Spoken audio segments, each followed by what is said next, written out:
시대와 문화는 달라도 아이들을 체제의 도구로 삼아 이념을 주입하거나 전쟁에 동원한 사례는 역사의 전반에 걸쳐 반복적으로 등장하죠. 전쟁을 일으키는 어른들은 흔히 아이들은 미래다라고 주장합니다만, 많은 전체주의와 극단주의 체제는 이 미래를 지배하고 조종했습니다. 그리고 진격의 거인에서는 체제에 조종당한 아이들이 나오죠. 그중 가장 눈에 띄는 두 명의 아이가 존재하는데, 안티가 굉장히 많은 캐릭터 가비의 시선에서 오늘은 진격의 거인을 살펴볼 겁니다.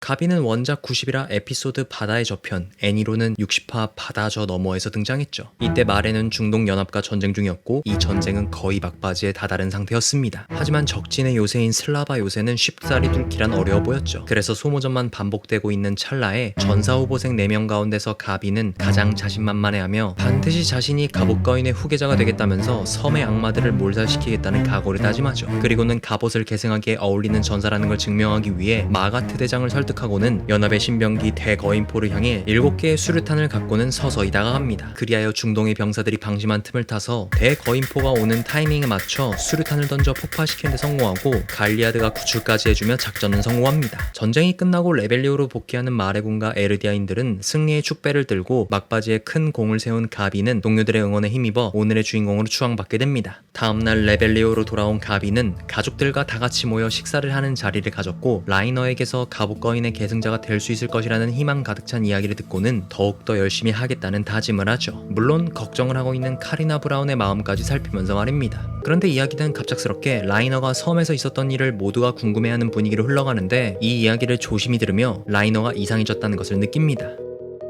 며칠 뒤 아무런 걱정 없이 모두와 함께 축제를 즐기며 저녁 행사에 참석한 가비는 그곳에서 빌리 타이버의 이야기의 진짜 진실을 알게 되죠. 그리고 이야기가 점점 클라이막스로 흘러갈 무렵, 빌리 타이버가 세계를 향해 힘을 빌려달라 외치며 선전포고를 하는 순간, 갑작스럽게 거인이 무대에 난입하며 광장을 초토화시킵니다. 혼란스러운 상황 속에 친구들인 조피아와 우드가 죽는 모습을 지켜보게 되고, 광장으로 돌아가던 길에 평소에 인사를 나누던 아저씨들마저도 하늘에서 떨어지는 폭탄과 총에 죽는 모습을 눈앞에서 보게 됩니다. 이 모든 원흉이 에렌 예거라는 사실을 알아챈 가비는 광장으로 뛰어가 팔코와 마가트 대장을 만나지만, 먼 곳에서 일어난 폭발, 짐승, 차력, 전퇴, 턱까지 모두 에렌 예거와 악마들에게 패배하고 죽는 모습을 지켜볼 수밖에 없었습니다. 하지만 마지막 외침이었을까요? 가비는 라이너를 불러서 갈리아드가 먹히는 것을 막아낼 수 있었죠. 그런데 동료들이 죽고 이전의 일상을 느낄 수 없게 된 가비는 복수를 하고자 비행선에 잠입하여 아저씨들을 쐈던 옥상의 여자를 저격합니다. 악마들에게 무참히 짓밟히고 가비는 어떻게 해서든 오기를 부리지만, 비행선 내부에서 지크를 만나게 되죠. 그리고 그들의 대화에서 계획과 지크가 배신자라는 걸 알게 됩니다. 파라디섬에 도착한 가비와 팔코는 감옥에 갇혔지만 연기를 하여 간수를 죽이고 도망치죠. 한적한 시골에서 팔코가 완장을 찢어버리자 매우 화가 난 가비였지만, 우연치 않게 어떤 소녀를 만나게 되고 목장에 들어가 그곳에 살고 있는 어떤 가족을 만나게 됩니다만, 악마들과 있기에 가비는 그 자리가 굉장히 무섭고 혐오스러운 자리였죠. 그렇게 목장에서 지내면서 일을 돕지만 팔코와 말다툼을 하다가 카야에게 마레에서 온 것을 들키게 되죠. 그리고 카야와 함께 그녀가 예전에 살았던 마을에 같이 갑니다. 카야는 이 안에서 일어난 일에 대해 말하지만, 가비는 그 말에 반박하며 레벨리오에서 사람들이 죽은 것을 이야기하죠. 하지만 서로의 의견이 팽팽하게 오가며 분위기가 점점 험악해지자 팔코가 나서서 중재하고 사과하며 둘의 정체를 숨겨준 이유를 듣게 됩니다. 시간이 지나 레스토랑에 초대되었는데 그곳의 요리사인 니콜로가 마레인이라는 것을 알게 되죠. 하지만 브라우스 씨가 초대된 것에 의아해할 때 카야를 구해준 사람이 브라우스의 딸이었고 최근에 죽어서 장례식에 참석했었다는 사실을 듣게 됩니다. 음식을 먹다가 배가 아프다는 핑계로 팔코와 함께 화장실을 가는 척 니콜로에게 접근한 가비와 팔코, 니콜로의 추궁에 아무렇지 않게 여자 병사를 죽였다는 말을 하는 가비. 하지만 분위기를 감지한 팔코가 니콜로가 내려치는 와인을 맞고 쓰러집니다. 물론 가비도 니콜로에게 맞게 되죠. 그리고 브라우스 일가가 식사를 하고 있는 자리에 내던져 집니다. 그때 죽인 여자 병사의 이름이 사샤라는 것을 들은 가비는 완전히 악마들에게 둘러싸이죠. 이때 상황은 엎친 데 덮친 격으로 군인까지 몰려와 가비는 더 이상 도망갈 수 없고, 심지어 니콜로는 팔코를 죽이려 하죠. 대치된 상황에서 가비는 니콜로와 소중한 사람에 대한 정의를 각자의 시선에서 논평을 하게 되고, 칼을 쥐어잡은 브라우스 씨는 자신의 딸이었던 사샤에 대해 이야기를 꺼내며 싸움을 중지합니다. 브라우스 씨가 말하는 장면은 작가가 만화의 주제의식을 함축해서 설명한 부분이라 생각할 정도로 놀랍고도 훌륭한 대사였죠. 그제서야 사샤를 죽인 게 갑이었다는 사실을 안 카야가 칼을 들고 죽이려 하지만 여자 군인에게 저지당하죠. 그리하여 싸늘해지고 슬픈 분위기 속에 니콜로가 팔코 입에 들어간 와인의 성분을 말하며 또다시 상황은 다시 긴박해집니다. 가비는 비행선에서 봤던 군인들을 따라 옆방으로 갔을 때 그렇게나 죽이고 싶어 했던 에렌 예거의 등장에 당혹감을 감출 수 없었고 에렌과 군인들의 대화를 같이 듣게 되죠.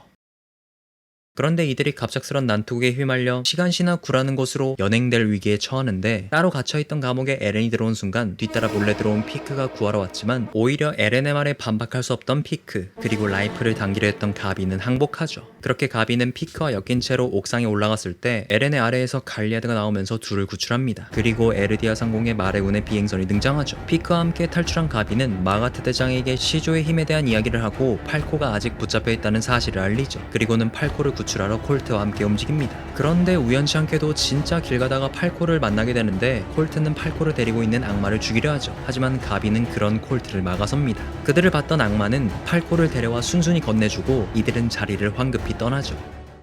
그리고 사람들의 소리가 들려 재빨리 집 안으로 숨지만 이들은 브라우스 일가와 니콜로였고 가비는 하는 말을 듣게 되는데 여기서 마침내 자신이 믿고 교육을 받아왔던 것들이 전부 거짓이었다는 걸 자신의 입으로 말하며 라이너의 심정을 이해하게 됩니다. 이후 행적들은 아시다시피 카야를 구해주고 에렌과 프록을 저격하며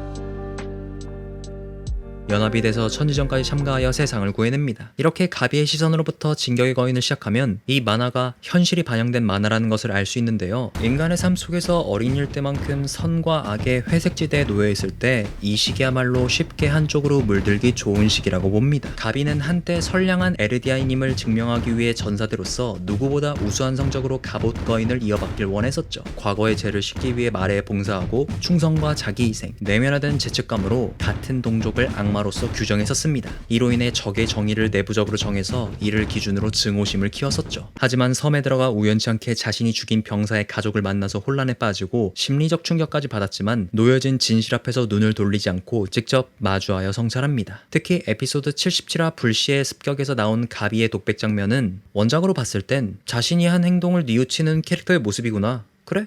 그럼 된 거야.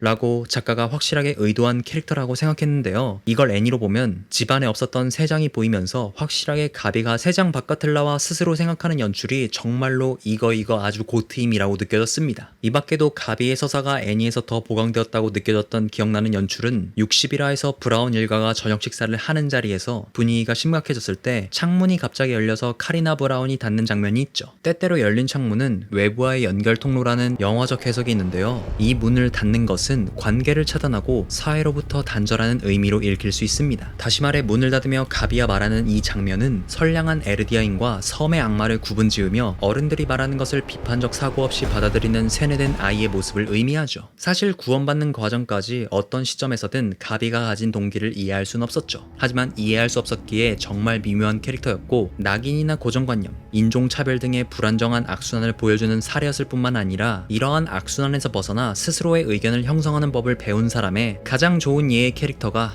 바로 가비였습니다.